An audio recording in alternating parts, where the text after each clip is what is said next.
Corona महामारी का UP ने डटकर मुकाबला किया। ऐसा संकट अगर उनके जमाने में आया होता, 2017 से पहले आया होता, तो उत्तर प्रदेश को बहुत बड़ी समस्या हो जाती। क्योंकि मोदी जी की भी सरकार जो है वो कोविड पैंडेमिक को ठीक से हैंडल नहीं कर पाई। पोस्ट कोविड जो रिकवरी हो रही है वो वी शेप्ड रिकवरी में जो के शेप्ड रिकवरी है वो बड़ी चिंताजनक है। के शेप्ड रिकवरी रिसेशन के बाद जब भी होता है, इसका यह मतलब होता है कि जो अमीर है और जो बड़े उद्योग है वो ज्यादा अमीर हो रहे हैं और उनको ज्यादा फायदा उस रिकवरी का हो रहा है, और जो मध्यम एमएसएमईज है या मध्यम और लोअर मिडिल क्लास है उनको जो है उसका फायदा एडवर्स हो रहा है, और वो जो है उनकी संपत्ति में कमी आ रही है और उनकी संपत्ति अमीरों को और बड़े बिजनेसेस की और अपर मिडिल क्लास की उनकी संपत्ति में इजाफा आ रहा है। ये के शेप्ड रिकवरी का मीनिंग होता है। उत्तर प्रदेश चुनाव को लेकर विजय मानकर ने मोदी और योगी सरकार की कम्युनल पॉलिटिक्स पर जमकर निशाना साधा है। उन्होंने कहा है कि भाजपा का उत्तर प्रदेश चुनाव में पूरा डिस्कोर्स नीतियों से परे है। विजय मानकर एपीआई के राष्ट्रीय अध्यक्ष है। वे यूपी में अपने उम्मीदवारों के माध्यम से पार्टी का परिचय करा रहे हैं। विजय मानकर ने बीजेपी सरकार से पूछा है कि क्या उत्तर प्रदेश से गरीबी समाप्त हो गई है? क्या यूपी में हर इंसान का पर कैपिटा इनकम बढ़ गया है? क्या यूपी में बेरोजगारी खत्म हो गई है? क्या यूपी में किसानों की समस्या खत्म हो गई है? यदि ऐसा नहीं हुआ है तो यह भाजपा के बौद्धिक दिवालियापन को दर्शाता है। उन्होंने कहा है कि यदि उत्तर प्रदेश में भाजपा हारती है तो इससे अच्छा और कुछ नहीं हो सकता।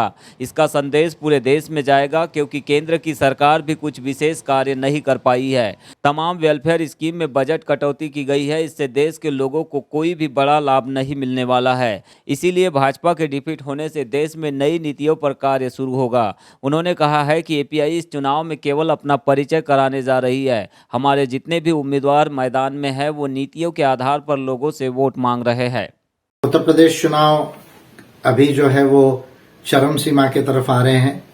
अम्बेडकराइट पार्टी ऑफ इंडिया के भी बहुत लिमिटेड कैंडिडेट्स रहेंगे एक इंट्रोडक्शन के रूप में, क्योंकि हम इसको एक इंट्रोडक्शन का यूपी में अपने इंट्रोडक्शन का चुनाव मान रहे हैं और लोकसभा का चुनाव में हमारा मेजर चुनाव रहेगा। लेकिन इस चुनाव में भी हम अपनी नीतियों को लेकर जितनी बात जरूरी है उसको लेकर जो है कुछ लिमिटेड कैंडिडेट जरूर एपीआई के रहेंगे, ऐसा मैं उम्मीद करता हूं।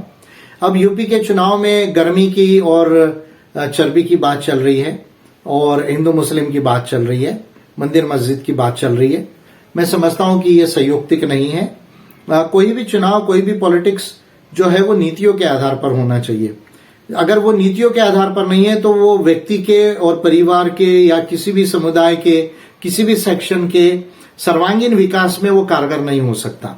और इस मायने में मैं ये देख रहा हूं कि बीजेपी का जो पूरा पॉलिटिकल डिस्कोर्स है उत्तर प्रदेश के चुनाव में, उसमें नीतियों का बड़े पैमाने पर अभाव नजर आ रहा है कि एग्जैक्टली यूपी में क्या किया। यदि हम कह रहे कि भाई यूपी में सब बा, तो यूपी में सब बा यानी क्या उत्तर प्रदेश से गरीबी समाप्त हो गई? क्या उत्तर प्रदेश से पिछड़ापन समाप्त हो गया?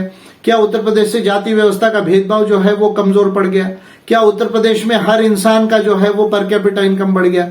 क्या हर परिवार का जो है वो जमीन के साथ दूसरे फाइनेंशियल जो एसेट्स है वो बढ़ गए हैं?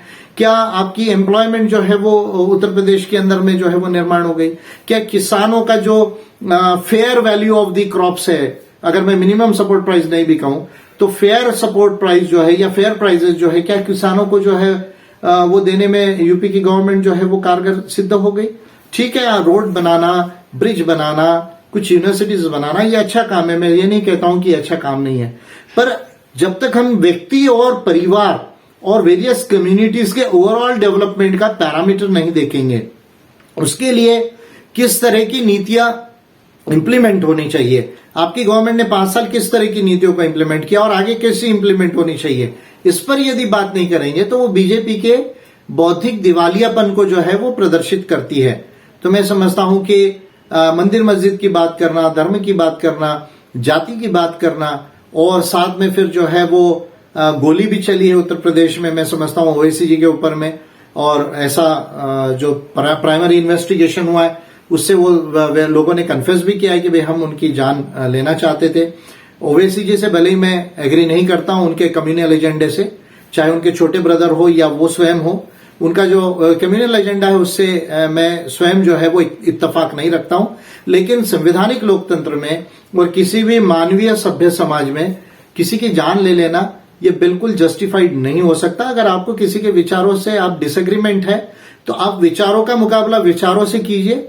ज्यादा अगर जरूरत पड़ती है तो आप रूल ऑफ लॉ के तहत में जो है आप जाकर पुलिस में कंप्लेंट फाइल कर सकते हैं, लेकिन आप किसी की जान लेने का अधिकार आपको नहीं आता। इस बात से मैं डिसएग्री करता हूं। और जो चर्बी और गर्मी की बातें हो रही है, मैं समझता हूं कि ये डिस्कोर्स अच्छा नहीं है। उत्तर प्रदेश में नीतियों का डिस्कोर्स होना चाहिए और तमाम पार्टीज ने मिलकर जो है ये डिस्कोर्स करे और बीजेपी को नीतियों के आधार पर एक्सपोज करके बीजेपी अगर डिफीट होती है यूपी में तो वो सबसे ज्यादा अच्छा होगा, जिसका संदेश उत्तर प्रदेश और केंद्र की सरकार को भी जाएगा।